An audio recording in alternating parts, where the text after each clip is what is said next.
ስንት ነው አባት? 500 ብር። 500 300 ብር ይዘሻል እንዴ? ፍቅር ትንሽ አታፍርም? የትራንስፖርት እንኳን መክፈል ያቅታል እንዴ? ይሄው ነው እንዴ? አመሰግናለሁ።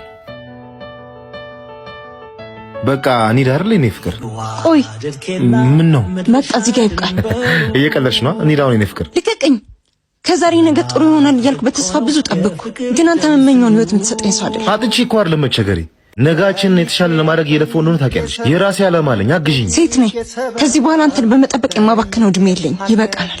ይበቃናል? አዎ ይበቃናል። ሂጂ። ደባልና ሹመት ያለ ሰበብ አይሄድም። ራሴን አልጣው እንጂ ያጣሁትን ነገር ሁሉ አገኘዋለሁ። ሂጂ። ምን ነው ልሂድ ስላልተከፋህም?